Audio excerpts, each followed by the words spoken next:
another episode of Federico Talks Watches. Now, today I want to talk about all you guys that want to buy the GMT Master II Pepsi, the one that just came out in Baselworld. And I want to talk about what I think that's going to be like. Now, of course, before we get started, customary wristwatch check. And in honor of this video, today I'm wearing my pre-ceramic Submariner. Everybody said, hey Fed, why don't you put it on a bracelet? Because I mentioned in my last video that I was looking for a bracelet sports watch. And the truth is, the old Rolex bracelets, they suck. Great watch, but the clasp on those old bracelets, not something I want to put up with. Literally almost the same quality as a Seiko clasp on the SKX. But anyway, a lot of you guys have been reaching out to me. It's like, hey, Feta, maybe you want to buy the GMT Pepsi, or I want to buy the GMT Pepsi, and, could you help me do that? Well, first let me clarify. I love the new Pepsi Bezel GMT, but I'm not going to be buying it. And I'll tell you pretty much why here. So, just like any new steel Rolex sports models, I think there's going to be a killer waiting list. That pretty much applies for, most new Rolex steel releases, but particularly for this one. Obviously, I'm looking into the future. This is me guessing. I might be wrong, but the Pepsi has been wanted by the collectors for so long that I think, people were on the waiting list for this watch as soon as it was announced. Do I think it's going to be as hard to get as a steel Daytona? In the beginning, sure. But in the long run, probably not. But I think it's definitely going to be up there.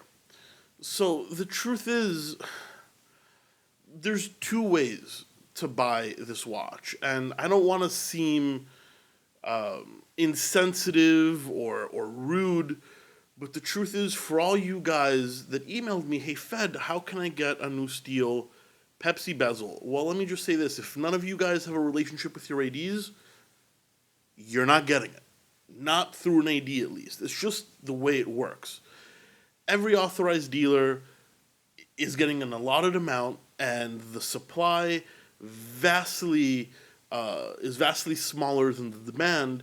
And basically, the way it is the big dogs, the guys that bought Patek Philippe, Lange, jewelry for their wives, those guys are getting first crack at a Pepsi Bezel GMT. The more you spent, the higher you are up on the list. If you have zero spent with that AD, honestly, not trying to be rude here, but you need to be realistic. I don't want to say no shot at all, but basically no shot at all. It can't just be your first purchase, because here's the thing. The authorized dealers, they have a ton of people that want this, and they want to make their big spenders happy. They don't want to just give it to a guy that walks off the street. Now, this doesn't mean you can't buy one. However, you're going to have to buy it on the gray market or secondary market, which means you're going to pay a premium. And depending on the premium, it might be worth it. If it's $1,000 or $2,000 above list, you know what? That might be worth it instead of waiting 2 or 3 or 4 or 5 years until your name finally comes up. Now, if it's $6, $7, $8, $9, $10,000 premium, personally, I think that's nuts. However, it's up to you. So all you guys that unfortunately don't have great AD relationships or aren't big buyers or spenders at your local Rolex AD, then please prepare yourselves. If you truly are serious about buying this watch, then forget about paying retail and try and snag the best deals that you can. Now, this is, it's not exactly a curve, but the way I see it is when they come out right away, the first premiums, people don't know how much extra to charge, right? The scalpers, the resellers, they don't know. Generally, they're great deals as soon as they come out. And slowly, they start to climb. Usually, they start out as good deals, then they skyrocket in price, and when they figure that that's too expensive and people start buying, they start dipping again. So you want to buy either as soon as they hit the gray market, or as soon as you see that dip. Because in the beginning, there's going to be pricing fluctuations. No one's going to know how much to ask for it. And I mean, I think this video was pretty obvious. However, I did get a lot of emails asking, and I'm happy to help. And I've spoken to 6 or 7 customers over the phone, and I always ask, I mean, who's your AD? Have you purchased from them? And most of them said, it's going to be my first watch. And I hate to be the bearer of bad news, but let's be realistic here. I mean, this is a watch that's in high demand, and the ADs are going to pick people to make happy that actually spend money with them. I may be seen as a bad guy for speaking the truth, but it's just the way it is. Even if they have it in stock, I mean, people used to walk in to ADs where I worked, I'm not going to say exactly which names, and people used to say, hey, can I get a steel Daytona?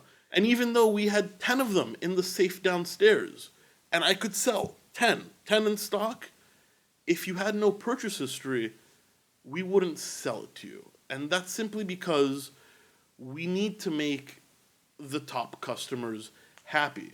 Now, for me, if I get a Pepsi Bezel GMT for Del Rey watch, it's going to be first come, first serve.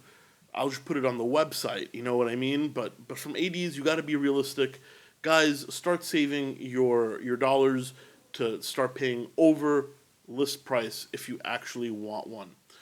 As I said, hate to be the bearer of bad news, but I just want to be realistic. Also, guys, please go check out Del Rey Watch Supply. That's delraywatch.com, my new website, where I sell, service, and buy pre-owned watches. I just got in a killer JLC Master Control, new old stock, basically unworn from a dealer, as well as a couple of other really cool pieces. Go check it out, delraywatch.com, link in the description below. Guys, what do you think? I mean, do you agree with me? I mean, as I said, I could be wrong, but I've been doing this for quite a while now, and this is what I honestly think is going to happen. Leave a comment in the comment section below. And also, please don't forget to give this video a thumbs up if you enjoyed it. It really does help me out. And if you're new to the channel, please subscribe if you enjoy the content. Guys, thank you so much for sticking with me for another episode of Federico Talks Watches. And of course, I'll catch you guys in the next one. Take care.